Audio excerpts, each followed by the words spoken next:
Friends, आपका स्वागत है हमारे यूट्यूब चैनल ज्ञान अलर्ट में। आज हम आपके सामने आरसीआईडी का चैप्टर नंबर 5 डिजिटल भुगतान और प्लेटफॉर्म लेकर आए हैं। तो चलिए शुरू करते हैं आज का चैप्टर नंबर 5 डिजिटल भुगतान और प्लेटफॉर्म। ठीक है, अब देखिए आज हम इस वीडियो के अंदर भी हम आपको इम्पॉर्टेंट जो पूरी बुक में से जो चैप्टर्स हैं वह आपको हम जो इम्पॉर्टेंट टॉपिक्स होते हैं उन्हीं के बारे में अच्छी जानकारी देंगे, और जो मेन बातें हैं हम उसी पर डिस्कस करेंगे, अन्यथा हम किसी बातें पर डिस्कस नहीं करेंगे। और डिस्कस करने के लिए आपके पास में आपकी बुक है, आप पढ़ सकते हैं उसमें से। बट हम यहाँ पर हमारे वीडियो के अंदर वीडियो बड़ा ना हो, इसलिए हम इम्पॉर्टेंट चीज़ें ही डिस्कस हमारे इस वीडियो के अंतर्गत करेंगे, जिससे आपका पूरा का पूरा चैप्टर नंबर 5 पूरा का पूरा कंप्लीट हो जाएगा। ठीक है, अब चलिए शुरू करते हैं। डिजिटल भुगतान और प्लेटफॉर्म, हम सभी जानते हैं आजकल इंटरनेट का जो बढ़त है वह पूरे वर्ल्ड के अंदर और इंडिया के अंदर बहुत ज़्यादा है। तो अगर हम इंटरनेट के ऊपर कोई भी पेमेंट करते हैं, रिसीव करते हैं, तो उसको हम कहते हैं डिजिटल भुगतान। उसको हम क्या कहते हैं? डिजिटल भुगतान। अभी इससे पहले का जो चैप्टर था, चैप्टर नंबर 4, उसके अंदर हमने डिजिटल के बारे में बात करी थी कि कंप्यूटर जो समझता है, जिस बात को समझता है वो डिजिटल फॉर्म में ही समझता है।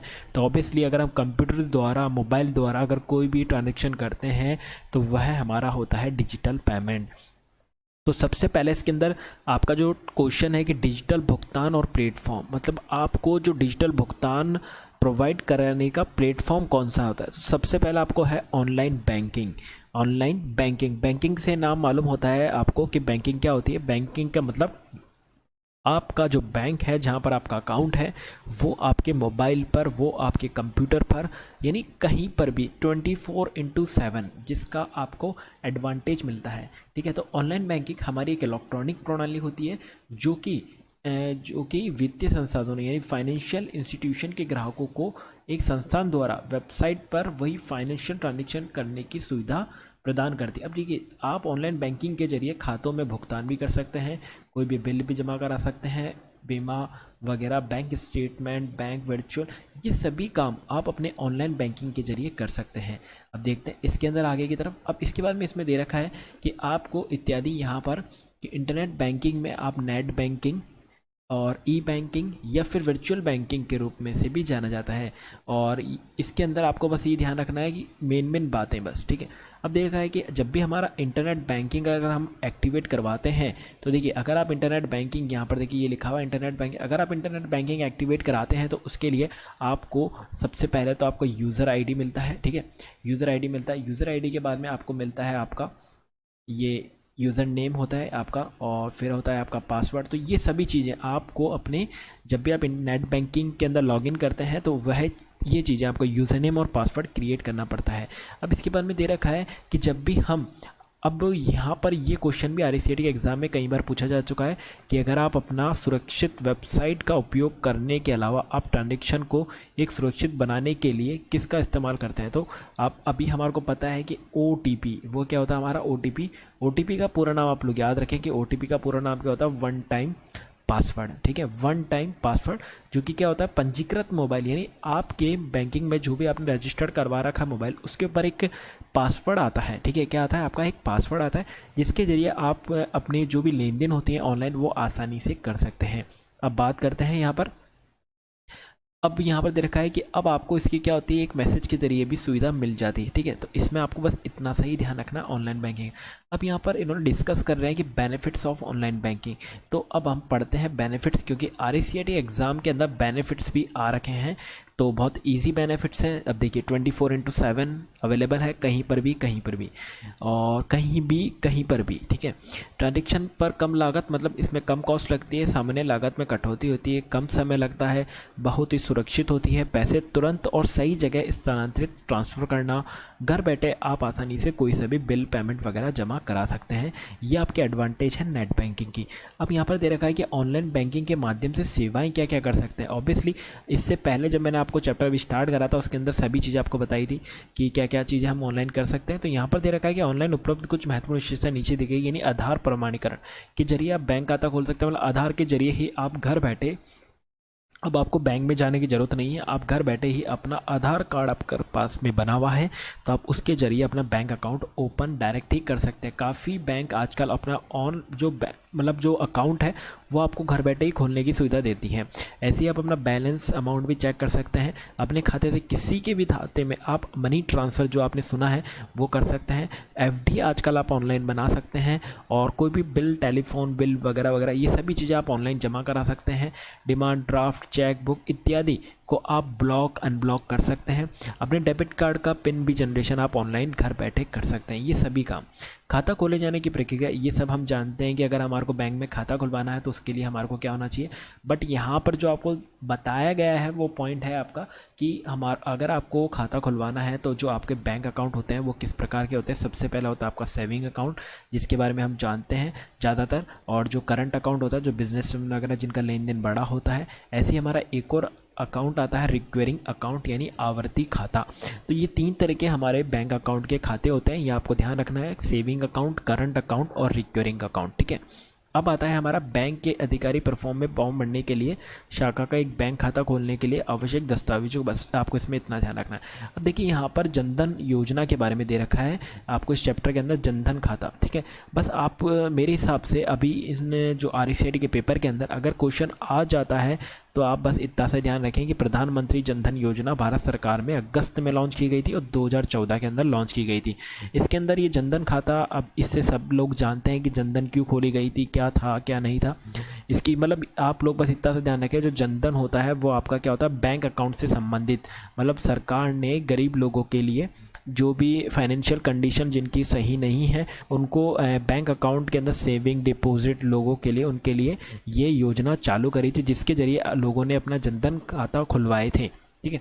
इसके अंदर भी अब इनकी फॉर्मेलिटी लिख रखी है कि आपको क्या क्या जमा कराना चाहिए, क्या क्या नहीं कराना चाहिए। तो इतना कोई खास यहाँ पर ये चीज़ है नहीं, अगर आपको पढ़ना है तो आप अपनी बुक में से आप पढ़ सकते हैं उसको, कोई दिक्कत नहीं है। अब इसके अंदर दे रखा है कि भामाशाह सक्षम बैंक खाता। अब देखिए भामाशाह सक्षम बैंक खाता क्या होता है, आपको बस इसमें ध्यान रखना है कि जो भामाशाह योजना जो लागू की गई थी वो आपकी 2008 में लागू की गई थी, और इसको किसने लॉन्च करा था, आपके राजस्थान सरकार ने ही लॉन्च किया था।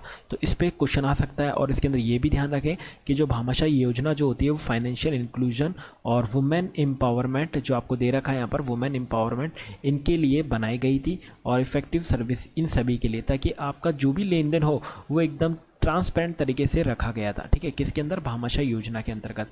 अब यहाँ पर दे रखा है कि जो भामाशाह जो कार्ड होता है उसका मुखिया जो होता है वो महिला होती है, और इसके अंदर बायोमेट्रिक पहचान करके कोर बैंकिंग का प्रयोग करता है। मतलब जो ये कार्ड होता है वो किसका प्रयोग करता है, बायोमेट्रिक और एक कोर बैंकिंग का प्रयोग करता है। कौन, आपका भामाशाह। और भामाशाह के अंदर हम दोनों तरह से कर सकते हैं तरीके, ऑफलाइन और ऑनलाइन तरीके से हम इसके अंदर अप्लाई कर सकते हैं। तो मे भी शायद भामाशाह पे क्वेश्चन नहीं आ सके। अब आता है इसके बाद में नेक्स्ट क्वेश्चन, ऑनलाइन डिजिटल भुगतान पद्धति और प्लेटफॉर्म। अब इसके बारे में हम लोग जान चुके हैं कि ऑनलाइन क्या क्या होता है। जैसे अगर आपको यहाँ पर ये सीखना है कि अगर आपको डिजिटल भुगतान, मतलब अगर आपको ATM कार्ड से अगर भुगतान करना हो तो वह डेबिट कार्ड के अंतर्गत आता है, ये सब लोग जानते हैं। क्रेडिट कार्ड क्या होता है ये भी आप लोग जानते हैं। नेट बैंकिंग क्या होता है ये भी आप लोग जानते हैं, और एक मोबाइल वॉलेट भी आप लोग जानते हैं। और ऐसे ही हमारा ये सभी हमारे पेमेंट मोड होते हैं, debit card, credit card, net banking और मोबाइल वॉलेट। यहाँ पर इन्होंने प्लेटफॉर्म बताया कि ऑनलाइन कैसे कैसे हम कर सकते हैं। अब इसके बाद में यहाँ देखिए आपको दे रखा है कि आपको कि क्रेडिट कार्ड, डेबिट कार्ड और रुपे कार्ड, यहाँ पर एक और कार्ड बताया है रुपे कार्ड, और POS बहुत इंपॉर्टेंट है, आप इसका फुल फॉर्म याद रखें। पॉइंट ऑफ सेल मशीन का वर्णन करेंगे। मतलब पॉस मशीन वो होती है जो आप ATM जिसके ऊपर स्वाइप करके पैसा निकाल सकते हैं या पेमेंट कर सकते हैं, वह हमारी POS होती हैं। अब यहाँ पर इसके बाद में नया टॉपिक आता है क्रेडिट कार्ड भुगतान। तो क्रेडिट कार्ड के बारे में लगभग सभी जानते हैं कि क्रेडिट कार्ड क्या होता है, छोटा सा प्लास्टिक जैसा ATM जैसा ही कार्ड होता है। अब इसके अंदर ये चीज़ कोई खास इतनी नहीं है, बट आपको यहाँ पर ये देख लें कि जो कार्ड होता है उसके अंदर कौन कौन से उदाहरण होते हैं, किस किस कंपनी का है। जैसे एक तरीके से वीज़ा हो गया, मास्टर कार्ड हो गया, ठीक है, मास्टर कार्ड हो गया आपका, डिस्कवर और अमेरिकन एक्सप्रेस, ये सभी कंपनी है जो कि आपको एक क्रेडिट कार्ड प्रोवाइड करवाती हैं, ठीक है। अब देखिए यहाँ पर आपको, अब जब आपने पेमेंट करते होंगे तो आपको यहाँ पर एग्जांपल भी दिख रहा है यहाँ पर, ठीक है। यहाँ पर इस तरीके का एक लेआउट आता है जब भी आप अपना ऑनलाइन भुगतान करते हैं तब, ठीक है। इसके बाद में आपको आता है, यहाँ पर दे रखा है कि आपको जब भी आप ऑनलाइन भुगतान करते हैं तो आपको अपनी जो वेबसाइट होती है उसके ऊपर आपको चेक करना होता है कि जो उसके एड्रेस बार में एस लिखा हुआ है कि नहीं है, HTTPS के अंदर। ठीक है, यहाँ पर वही चीज़ें दे रखी है, तो आप इसको पढ़ लें। और यहाँ पर दे रखा है कि जो आपका क्रेडिट कार्ड पर जो अंकित 16 अंक होते हैं, कितने अंक होते हैं आपके, 16 अंक होते हैं, यहाँ पर लिख रखा है। ठीक है, मैं आप थोड़ा सा जूम कर देता हूँ, आप देख लीजिए 16 अंकों का ये होता है, जिसके पीछे आपका एक CVV कोड भी लिखा रहता है। अभी RCET के एग्ज़ाम के अंदर CVV पे भी क्वेश्चन आ रखा है कि CVV क्या है क्या नहीं, तो उस पर भी आप ध्यान रखिए। जो CVV नंबर होता है वो हमारा ATM और डेबिट कार्ड में होता है, और यह नंबर हमारे को किसी के साथ भी शेयर नहीं करना चाहिए, क्योंकि ये हमारे अकाउंट का एक बहुत इम्पॉर्टेंट पिन नंबर की तरह ही होता है। इसके बाद में आता है हमारा डेबिट कार्ड। तो डेबिट कार्ड भी हमारा क्रेडिट कार्ड के जैसे ही होता है, बट हमारा यहाँ पर डेबिट कार्ड जो होता है वो आम जनता के पास में बहुत अधिक मात्रा में आपको मिल जाएगा, और क्योंकि ये हमारा एक ATM की तरह होता है। और ये क्रेडिट कार्ड यहाँ पर लिख रखा है कि क्रेडिट के समान होता है, बस ये चीज़ें। ठीक है, अब यहाँ पर जैसे हम क्रेडिट कार्ड से पेमेंट करते हैं वैसे ही हम डेबिट कार्ड से भी कर सकते हैं। और इन्होंने यहाँ पर एक चीज़ और बताया है, एक नया सिस्टम कि रुपे कार्ड सिस्टम। आपने देखा होगा ऐसा आइकन, रुपे कार्ड। अब इसके बारे में मैं आपको जानकारी दे दूं कि रुपे कार्ड एक ऐसा पेमेंट सर्विस कॉम्बिनेशन बनाया है। अब ये जो बनाया है वो किसने बनाया है, आप लोग नोट डाउन कर लें, NPCI यानी कि national payment corporation of India. यहाँ पर ये क्वेश्चन बन सकता है कि रुपे कार्ड जो होता है वो है किसने बनाया है, किसने इसको लॉन्च किया है, तो कौन देखता है, वो NPCI यानी इसका पूरा नाम याद रखें, national payment corporation of India द्वारा बनाया गया है और लॉन्च किया गया है, जो कि आपके एक डेबिट कार्ड का एक भारतीय संस्करण है। मतलब भारतीय कंपनी इंडिया ने जो डेवलप किया है, जैसे कि हमारा डेबिट कार्ड मास्टर कार्ड होता है, अमेरिकन एक्सप्रेस अभी हमने बात करी थी, वैसे ही हमारा जो रुपे कार्ड है वो हमारी इंडिया ने डेवलप किया। बड़े गर्व की बात है कि हमारे डेबिट कार्ड का नाम भी रुपे कार्ड के जरिए हमारे इंडिया ने इसको डेवलप किया है। इसके बारे में दे रखा है कि आप यहाँ से इसके लिए अप्लाई कर सकते हैं। ये सभी चीज़ें आपके इतने कोई खास नहीं है, तो मैं थोड़ा सा इसको आगे बढ़ाता हूँ। फिर उसके बाद में आपको दे रखा है यहाँ पर कि कैसे कैसे आप इसमें कैसे कैसे प्रोसेस हैं कि आप लोग पढ़ सकते हैं। तो इसके अंदर यहाँ तक रुपे कार्ड था। अब हमारा जो आने वाला है वो हमारा नेट बैंकिंग मेथड है। आप नेट बैंकिंग के जरिए भी इंटरनेट बैंकिंग सेवा का उपयोग कर भी कोई भी पेमेंट मेथड कर सकते हैं। तो देखिए यहाँ से अभी हमने सीखा है कि अगर आपको पेमेंट करना हो तो क्रेडिट कार्ड के जरिए भी कर सकते हैं, डेबिट कार्ड के जरिए भी कर सकते हैं, और रुपे कार्ड एक ऐसा कार्ड है जो कि भारत सरकार ने लॉन्च किया है। और उसके बाद में हमारा आता है नेट बैंकिंग। तो ये मेथड थे हमारे ऑनलाइन पेमेंट करने के। ठीक है, इसके बाद में यहाँ पर स्टेप्स लिखे हुए हैं कि किस प्रकार से हम ऑनलाइन पेमेंट करें। तो ये सभी स्टेप्स सभी कॉमन है, क्रेडिट डेबिट सभी के।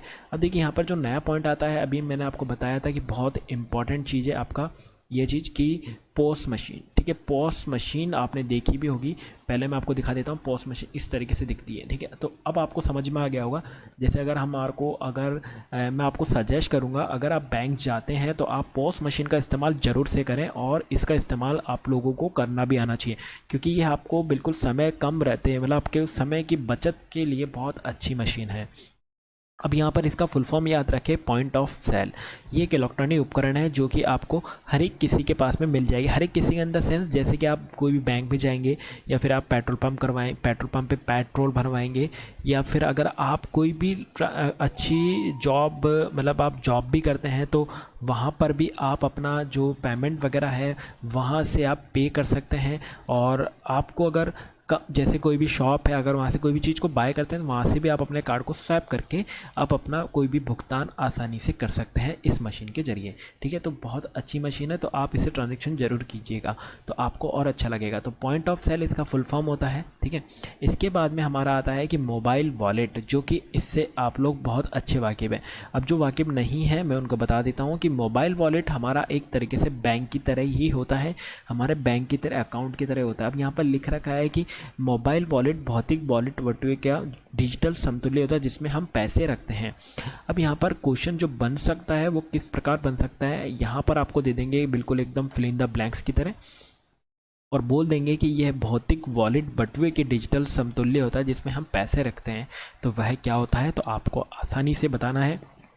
हमारा वह मोबाइल वॉलेट होता है। ये ऑनलाइन प्लेटफॉर्म होता है। जब भी आप इसको एक्सेस करते हैं तो आपके मोबाइल के अंदर इंटरनेट की सुविधा अवेलेबल होनी चाहिए, और सबसे अच्छी बात यहाँ पर आपको ये भी दे रखा है कि जो भारत में कई मोबाइल वॉलेट उपलब्ध है। अब कौन कौन से हैं वो मैं आपको बता दूँ। सबसे पहले जो टॉप के अंदर आता है आपका पेटीएम है। एसबीआई का खुद का एक बैंक है एसबीआई, जिसका इन्होंने ऐप जो बना रखा है एसबीआई बड़ी। ऐसे ही हमारा फ्री चार्ज है, ऐसे ही हमारा मोबिक्विक है, और ऐसे ही हमारा फ़ोनपे है, और हमारा ऑक्सीजन और एम रूपी। ये सभी आप लोग याद कर लें, क्योंकि इन पे क्वेश्चन आ सकता है कि मोबाइल वॉलेट के उदाहरण कौन कौन से होते हैं। तो आप इन सबको नाम को आसानी से पढ़ लें, ताकि आपको ऐसा ना लगे कि हमने कोई नाम को पहली बार सुना है। और अगर आपको इनको बारे में विस्तृत जानकारी चाहिए तो आप इनको अपनी एप्लीकेशन प्ले स्टोर में जाकर इनको डाउनलोड कर सकते हैं और इनका मज़ा भी ले सकते हैं। मज़ा इन द सेंस कि आप इनको डाउनलोड करके कोई भी लेन देन कर सकते हैं आसानी से। जियो मनी है, वोडाफोन पैसा है, ये सभी देख लीजिए, आप एक बार नाम इनको देख लीजिए। अब यहाँ पर इन्होंने पेटीएम के बारे में बता रखा है कि पेटीएम की क्या है, पेटीएम को कैसे डाउनलोड करते हैं, कि हम गूगल प्ले स्टोर से हम जाकर हम इसको डाउनलोड कर सकते हैं और इससे कोई से भी ट्रांजेक्शन वगैरह कर सकते हैं आसानी से। कोई भी बिल वगैरह हो वो सभी जमा हम कर सकते हैं अगर आप पेटीएम अच्छे से जानते हैं। मुझे उम्मीद है कि आपको पेटीएम तो कम से कम अच्छे से चलाना आता ही होगा। अब यहाँ पर पेटीएम के अब यहाँ पर जो क्वेश्चन बनता है कि पेटीएम के अंदर अगर आपको पैसा जोड़ना है तो किन किन तरीक़ों से जोड़ सकते हैं। देखिए अभी मैंने आपको बताया था क्रेडिट कार्ड, ये हमारे प्लेटफॉर्म है ऑनलाइन भुगतान के। डेबिट कार्ड हो गया, ऐसे ही हमारा क्या होता है नेट बैंकिंग, ये सभी हमारे ऐड मनी के फीचर्स होते हैं। ठीक है, इसके बाद में देखते हैं हम फ्री चार्ज। अब फ्री चार्ज की भी सेम टू सेम हमारा पेटीएम की तरह ही होता है, बस आप लोग यहाँ पर ये ध्यान रखें कि जो फ्री चार्ज जो होता है वो हमारा एक मोबाइल वॉलेट का उदाहरण है। किसका उदाहरण है? हमारा मोबाइल वॉलेट का उदाहरण है। यहाँ पर यहाँ लिख भी रखा है मोबाइल वॉलेट, ठीक है, जो कि भारत के पोस्टपेड, प्रीपेड और मोबाइल डीटीएच रिचार्ज सभी सुविधा प्रदान करता है। ऐसे ही हमारा अभी हमने पढ़ा था स्टेट बैंक बड़ी, ये हमारा स्टेट बैंक का ही एक एप्लीकेशन है जिसके ज़रिए आप अपना जो भी लेन देन वगैरह होता है वो आसानी से कर सकते हैं। अब यहाँ पर फीचर्स बता दिए कि भाई फीचर क्या क्या होते हैं, पैसे भेजना, ये सभी फीचर्स आप पढ़ लेना। इसके बाद में जो इम्पोर्टेंट जो आने वाला है पॉस मशीन के बाद में आपका आता है यूपीआई। तो यूपीआई का पूरा नाम आप याद रखें कि यूपीआई का पूरा नाम जो होता है वो क्या होता है? हमारा unified payment interface. Unified payment interface. अब ये काम क्या आता है वो हम सीखते हैं। अब देखिए यहाँ पर आपको बता दिया है कि बहुत इंपॉर्टेंट है। यह क्या होता है? यूनिफाइड पेमेंट इंटरफेस होता है जो कि आपके राष्ट्रीय भुगतान नियम, मतलब यहाँ पर इसका पूरा नाम दे रखा है कि राष्ट्रीय भुगतान नियम यानी national payment corporation of India द्वारा विकसित किया गया है, जिसके द्वारा यूपीआई एक ग्राहक को बिना क्रेडिट कार्ड के आईएफएससी कोड या नेट बैंकिंग के जरिए आपको क्या करती है? पैसे निकालने ऑनलाइन या ऑफलाइन भुगतान की अनुमति देता है। बहुत बढ़िया है ये आपका यूपीआई, इसके बारे में आपने सुना भी होगा, आपका यूपीआई मनी ट्रांसफ़र वगैरह वगैरह ये चीज़ें, ठीक है। तो UPI application Google play store पर आप डाउनलोड कर सकते हैं। इसको डाउनलोड करने के बाद में आपको भुगतान पता वगैरह सभी आपको लिंक मैनेजर बैंक, मतलब आप ऑटोमेटिक अगर आप इससे लॉगिन करते हैं, देखिए इसकी इमेज आपको यहाँ पर दिख रखा है, सेंड मनी और यहाँ पर सभी चीज़ें आपको दे रखी है। तो आप यहाँ इसके ज़रिए आप अपने बैंक अकाउंट को डायरेक्ट अपने मोबाइल के अंदर अटैच कर सकते हैं। और इसके लिए आपको अपना एम पिन जनरेट करना पड़ता है, जिसका पूरा नाम है mobile banking personal identification number, ठीक है। अब यहाँ पर दे रखा है कि एम पिन जनरेटर के लिए आपको क्या क्या स्टेप लेने पड़ते हैं, आपको बैंक खाते का चयन करना पड़ता है वगैरह वगैरह। तो ये सब चीज़ें आप पढ़ लेना जब आप यूपीआई मनी को अपने मोबाइल के अंदर अटैच करते हैं तब, ठीक है। इसके बाद में हमारा आता है भीम, जो कि हमारा भारत सरकार के द्वारा लॉन्च किया है। इसका पूरा नाम भारत इंटरफेस फॉर मनी, जो कि हमारा यूपीआई की तरह ही ये होता है, एप्लीकेशन होता है। यदि आपने अपने बैंक खाते में यूपीआई आधारित भुगतान के लिए साइन अप किया है तो आपके मोबाइल नंबर से भी जुड़ जाता है। तो आपको इस भीम ऐप का उपयोग करके भी सक्षम अपनी पेमेंट को जल्द से जल्द किसी भी अकाउंट के अंदर ट्रांसफ़र कर सकते हैं जैसा चाहें। तो भीम का भी आप लोग को थोड़ा ध्यान रखें कि भीम का काम क्या होता है। इसको भी आप आसानी से अपने ऐप स्टोर होता है, आपका प्ले स्टोर होता है, उन सभी में आप डाउनलोड करके आसानी से मज़े ले सकते हैं। मज़े इन द सेंस आप आसानी से इसमें ट्रांजेक्शन कर सकते हैं चुनिंदा टाइम मिनट के अंदर ही। इसके बाद में आता है आपका यूएसएसडी। तो यूएसएसडी बहुत इंपॉर्टेंट है, इसका नाम भी आप पूरा याद रखें, unstructured supplementary service data. Unstructured supplementary data जो कि क्या काम आता है? आपका बेसिक इन्फॉर्मेशन। अब यहाँ पर आपको ध्यान रखना है, ये जो सेवा होती है वो आपके मोबाइल फ़ोन पे चलती है, मोबाइल सेवा पे चलती है। तो मोबाइल बैंकिंग जो ट्रांजेक्शन के रूप में काम आती है। यहाँ पर इसका क्या होता है, ये आपको आपको बिना इंटरनेट, जैसे अगर आपके फ़ोन पे अगर इंटरनेट नहीं है तो आप *99# डायल करेंगे तो आपको, ये देखिए मैं आपको थोड़ा जूम कर रहा हूँ, ये सभी चीज़ें आप अपने मोबाइल के अंदर पा सकते हैं। अगर आपका मोबाइल में जहाँ से आप अपना इस नंबर को डायल कर रहे हैं, बस शर्त यह है कि वह नंबर आपके अपने बैंक अकाउंट के अंदर अटैच होना चाहिए। अगर अटैच है तो आपको ये सभी जानकारी अपने मोबाइल के ऊपर शो होगी और आप आसानी से कोई भी नंबर दबाकर इनकी जानकारी पा सकते हैं। इसके बाद में आता हमारा APS, इसका पूरा नाम आप याद रखें, आधार इनेबल पेमेंट सिस्टम, जो कि आपका क्या होता है, धन प्राप्त करने का एक तरीका होता है, जो कि आप अपना डेबिट, ना तो डेबिट कार्ड की मांग करती है ना ही किसी और की। डायरेक्ट आप अपना APS मतलब थंब लगाएंगे और इसको हम कहते हैं माइक्रो ATM। किसको, यहाँ पर याद रखें कि आप APS को हम क्या कहते हैं, माइक्रो ATM भी बोलते हैं। ठीक है, तो यहाँ तक तो आपको समझ में आ गया होगा। तो ये हमारा चैप्टर नंबर 5 बहुत जल्दी कंप्लीट हो गया है। इसके बाद में हम इसके जो क्वेश्चंस हैं उन पे फोकस करते हैं। ठीक है, अब प्रधानमंत्री जनधन खाता खोलने के लिए कितनी न्यूनतम राशि आवश्यक होती है, मतलब आपको कितने रुपए डाउन पेमेंट जिसको हम कहते हैं एक तरीके से, जब भी हम खाता खुलवाने जाते हैं तो आपको कितना अमाउंट देकर आप उसके अंदर अपना खाता खुलवा सकते हैं। इसका जो आंसर होगा वो होगा शून्य राशि पर आप अपना जनधन खाता खोल सकते हैं। अब यहाँ पर क्वेश्चन दे रखा है कि कौन सा ऑनलाइन बैंकिंग का फ़ायदा नहीं है, तो आप अपने सामने ऑप्शंस पढ़ सकते हैं और जो इसका करेक्ट आंसर का उपयोग मतलब यहाँ पर जो दे रखा है, क्या दे रखा है, ऑनलाइन बैंकिंग का फ़ायदा नहीं है, यानी समय की बचत हो सकती है, लागत बचत हो सकती है, उपयोग करने के लिए एक इंटरनेट कनेक्शन की आवश्यकता तो ज़रूरी नहीं है। तो इसके लिए इसका जो आंसर होगा वो होगा आपका C, option number C is a correct answer. तो ये क्वेश्चंस जो है वो आपकी बुक के अंदर आपको मिल जाएंगे। ठीक है, तो मेरी तरफ से आज आपका ये चैप्टर नंबर 5 कंप्लीट हुआ। आपको कैसा लगा फ्रेंड्स, तो आप मेरे जो वीडियो आपने देखा है पूरा, तो आप इसे ज़रूर से लाइक करें ताकि मैं आपके लिए और भी चैप्टर्स ला सकूं, और आप इसको ज़रूर से शेयर करें जो भी RSCET का एग्ज़ाम देने वाले हैं। तो दोस्तों आज के लिए इतना ही, धन्यवाद।